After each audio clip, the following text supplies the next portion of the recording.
So we're live. Hello. We are Evelina Domnitch and Dmitry Gelfand, an artist duo participating in the Studiotopia Scientist in Residency program. Our artworks explore gases, liquids, and exotic forms of light, while simultaneously retuning our sensorial and perceptual capacities. So hello from The Hague, and today with us are Florian Schreck, joining from the University of Amsterdam, where he is a professor of experimental quantum physics, investigating ultra-cold gases and their potential as hypersensitive measuring devices. And from Brussels, we are joined by Guillaume Schweicher, who is a postdoctoral fellow at the Université Libre, and he creates organic and hybrid electronics. Among the peacekeeping efforts after the First World War was the coordination of a global clock. Finally, by January the 1st, 1960, a worldwide time signal standard was launched, corresponding to the radiation frequency of a cesium-133 atom at a temperature of 0 Kelvin. The era of atomic clocks was born. Despite the apparent centrality of time signatures for biological and perceptual processes, as well as for innumerable scientific, logistic, and communicational ends, according to various theoretical physicists and philosophers, the time dimension might not even exist. How is time present in your research? Well, thank you very much for the introduction and good morning to everyone. So, as they said, my name is Guillaume and I'm working in the field of organic electronics, meaning that I'm using carbon-based materials to produce electronic devices. Where it's interesting, it's because we are using chemical synthesis to produce these materials are way cheaper cost, and we also reduce the amount of energy that we consume for them. So it's really a greener alternative to conventional silicon electronics. So more specifically, how time is important in my research. I mean, time is a very interesting concept. And when you're interested into the aspects of charge transport, you can really see two different time scales. So the first important thing about time is the scale that you consider. On the very large scale, like meaning a time of 1 second, like in the transistor, the electronic devices that I'm using, the charge is traveling on longer distance. But if you really want to understand how to modify these materials to improve the charge transport properties and to make them more efficient for next electronics, you need to understand what's going on at very small time scale and length scale, meaning that now we are working on the time of picosecond, 10⁻12 seconds. And for that, we really need to use spectroscopic methodology to probe what's going on. Because my materials are based on big molecules, organic molecules. They are vibrating at room temperature. And so we really want to track down which vibration are impacting to what extent the charge transport mechanism to improve them. So really time is an interesting concept because you can have large time scale, small time scale, but also there is another very interesting point is that nothing is really constant as well. I mean, this value of the speed of charge in my material can be changed by temperature, pressure, and it's really the moment, the instant I'm tracking down these values that I can get an information. Okay, so you're also interested to know how time intervenes in my research, yes? Most certainly. And so, of course, in many different ways. The most obvious one is that we are trying to construct a completely new type of optical atomic clock. So in these clocks, we use ultra-cold atoms that nearly are at standstill, like the one you see behind me on this image. These are atoms that are millikelvin cold, and we use them to precisely read out an atomic transition, a certain color of light, and this makes our clock tick. So this is the first thing, we try to build a clock. The second thing is that to produce these ultra-cold atoms, our experiments usually go through a time sequence of steps. We produce a gas of atoms in an oven, and then we cool them down over time in various laser cooling and other cooling stages. And that takes a minute or so, step after step. And we have a research line in which we try to convert this from executing these stages one after the other in time into executing these stages one after the other in space. So we convert time into a spatial dimension, so to say. And this reminded me to what you said in your question, where you said some people, some philosophers think that time is just an illusion. I mean, that reminded me of the picture of the block universe, that there are just 4 dimensions and time is just any other one, and it's just a illusion that we perceive it differently from the spatial dimension. So we are trying to do this. We put the usual time dimension of our experiments into a spatial dimension. And then there are many other things. For example, each PhD thesis is limited in time to 4 years, each day to 24 hours. That heavily influences our research. No, it's quite amazing that today we have some time to talk about time. But answering to Dmitry's question, I can also add that at the moment we are finishing an artwork that is called Time Synthesizer. And indeed,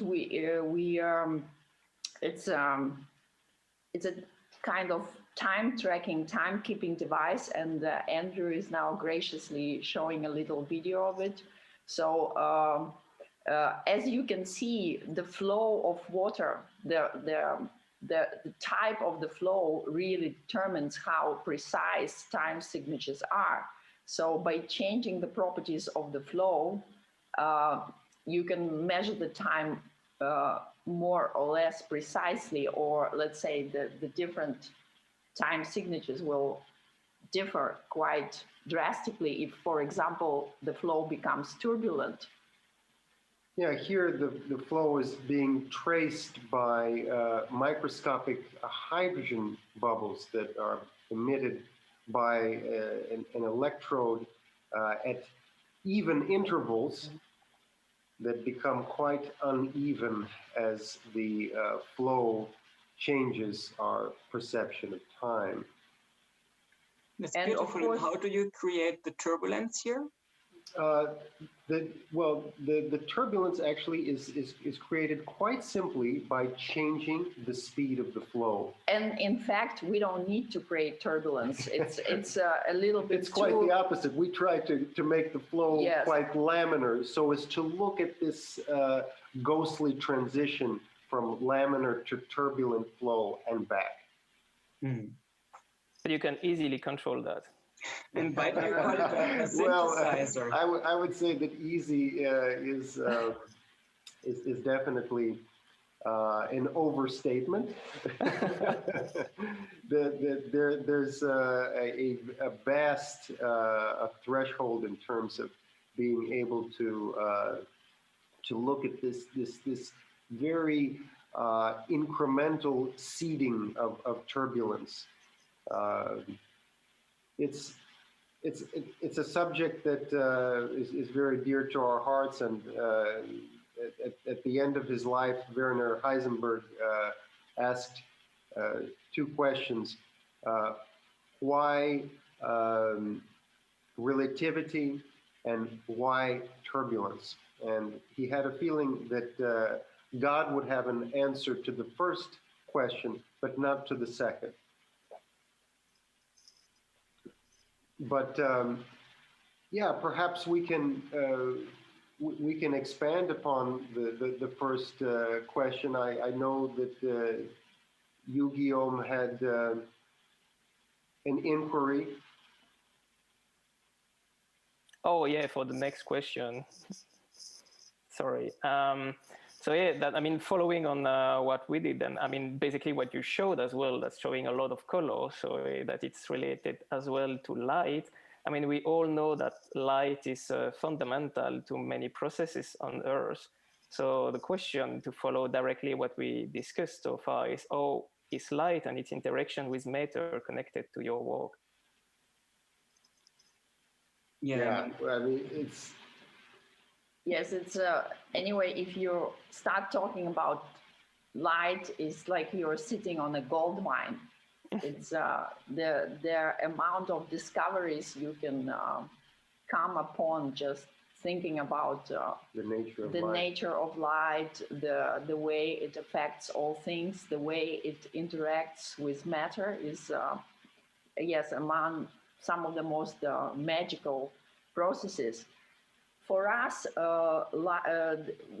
what is very specific for our work with light is we always, it's always an interaction between our senses of perception and light.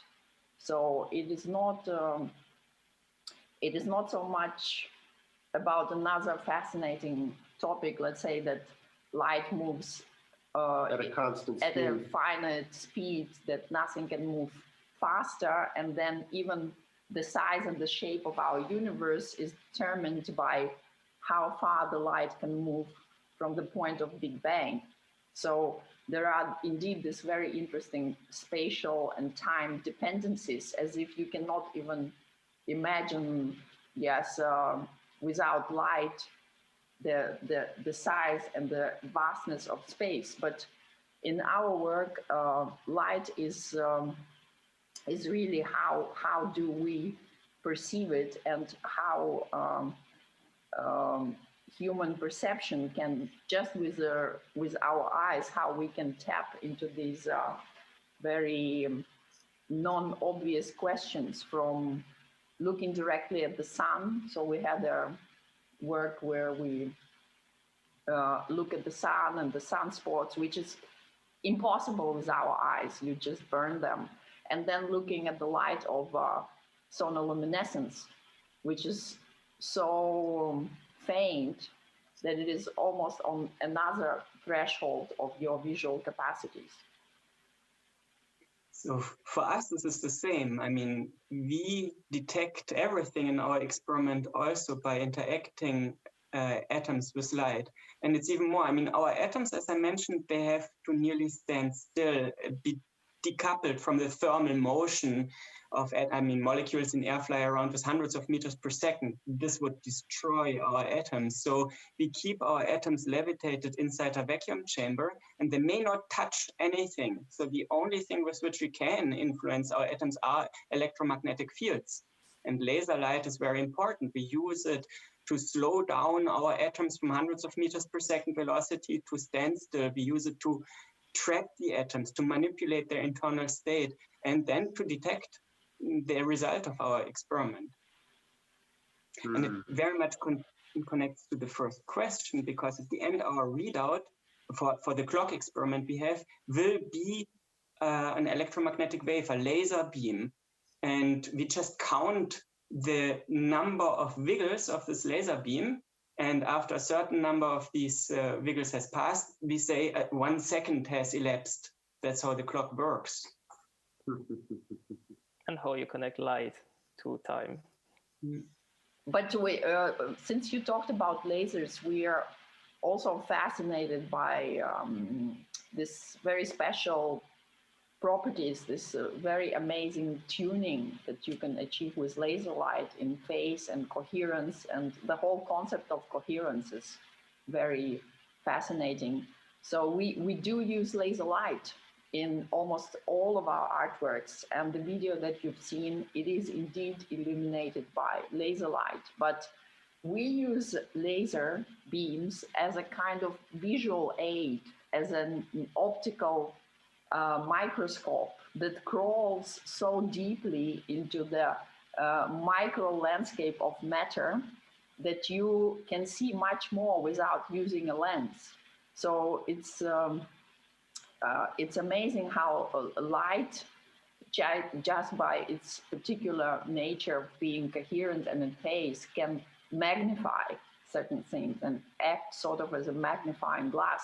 So usually we use laser sheets or kind of diffusing this very coherent light in order to be able to see microscopic bubbles or, for example, microscopic cavities of air in water that will catch light as a lens, and then the laser will go and do not illuminate water. So you can create all these amazing optical resonances that our eyes are extremely sensitive to. We use it pretty much for the same reasons to detect single atoms, pretty much in the same way. Yeah, I mean, in my field, it's the same. I would use light as a laser to really probe, and I've been using terahertz spectroscopy to probe the vibration in my material. So again, I mean, I'm using light as a probe to get information. But I mean, other people on the same topic are also using light in two different ways. Like you can produce light with light emitting diodes. That's very important as well, a cheaper cost for, I mean, all the global issue we are facing so far, and also convert the light from the sun by photovoltaics to produce electricity. That's also very important. I mean, light has a lot of applications and utilities. Indeed, speaking of photovoltaics,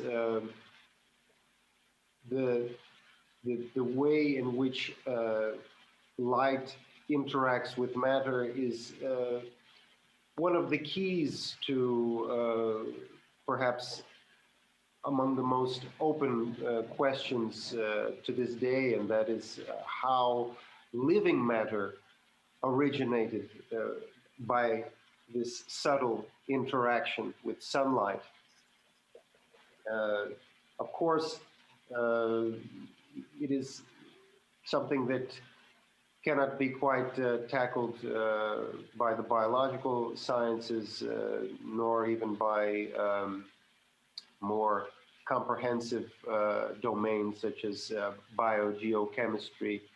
But the advantage of engaging in this kind of pursuit via art is that you don't necessarily have to find an answer to the question. You can rather spark potential other pursuits that may evoke a horizon of answers.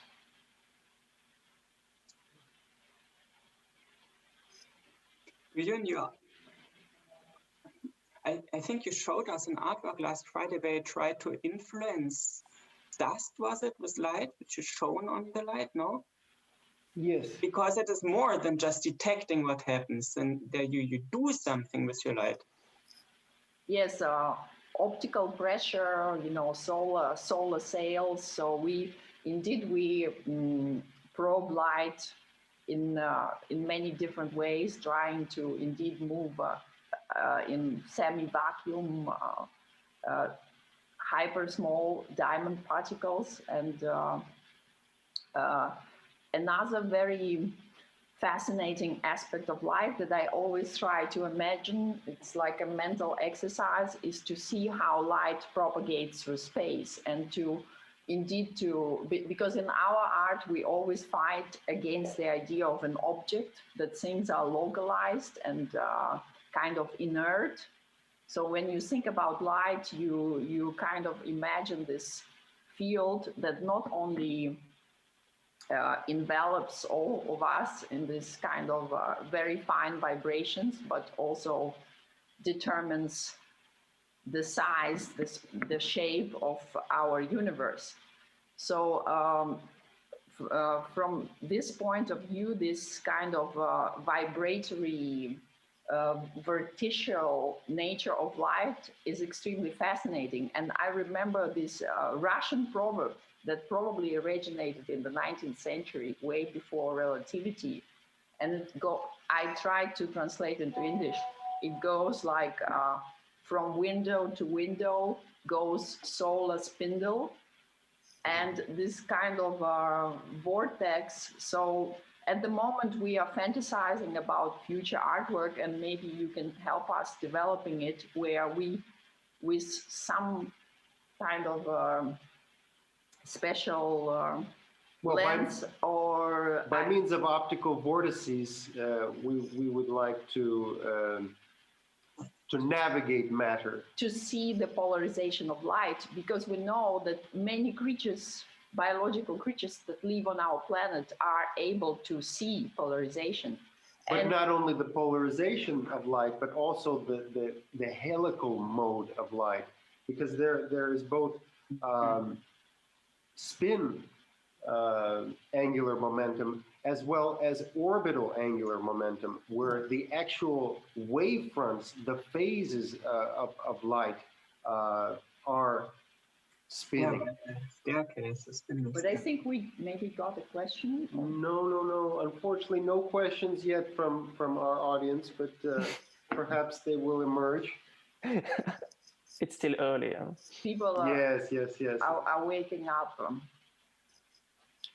People are still getting caffeinated. Mm-hmm. So coming back to our first question about time, can we connect time and light and our work, and to round up our discussion a bit? Absolutely, yeah.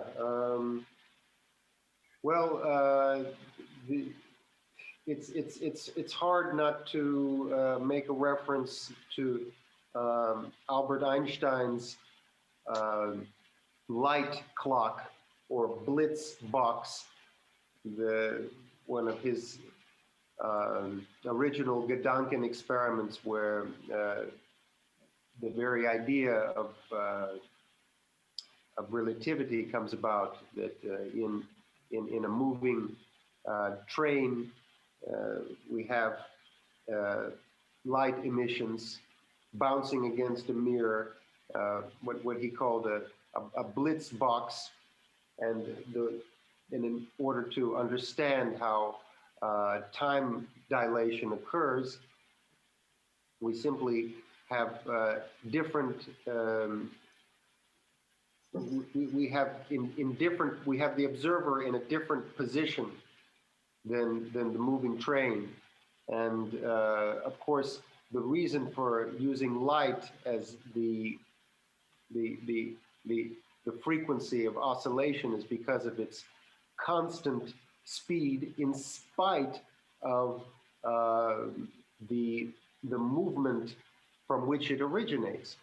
Something that was and perhaps for many still is a perplexing concept, because usually speed is dependent on the object from which it originates. Yeah.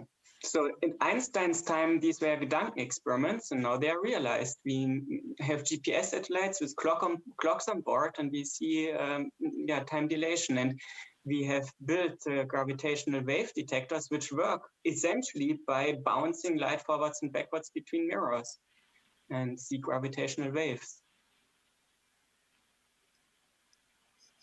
Yeah, we had the extraordinary opportunity to collaborate with LIGO, with this laser interferometer gravitational wave observatory, and this the fact that this warping of space and time on the order of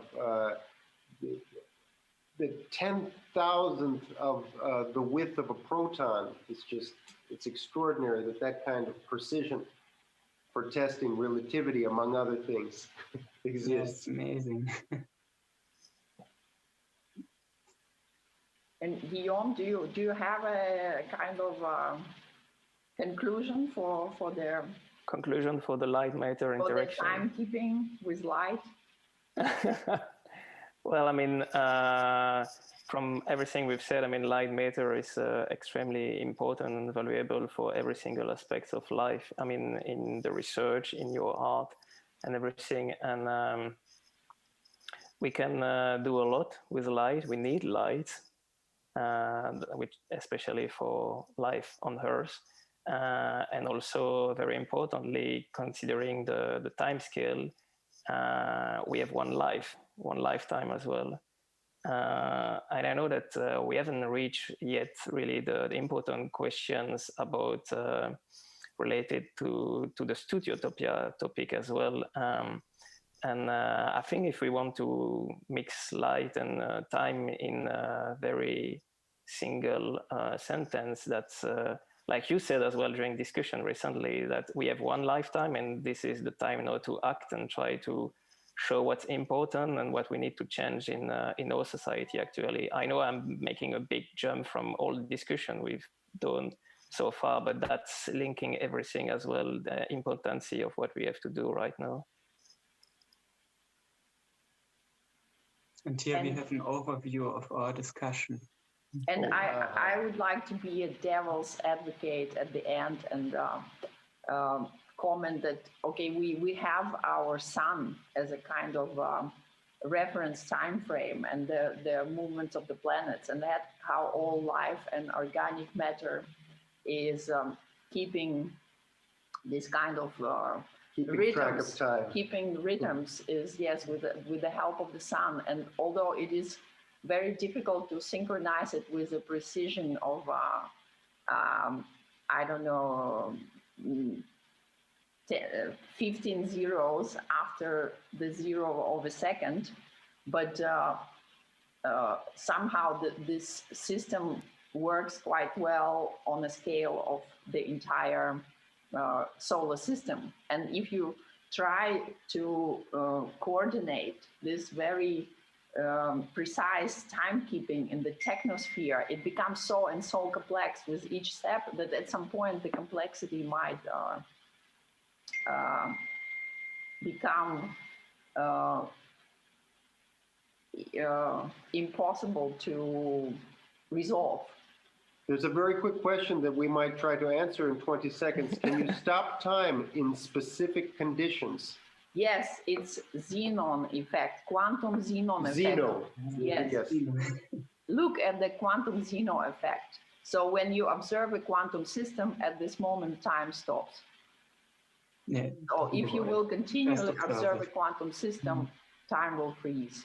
And it does now. We are out of time. It's a good ending word, freeze.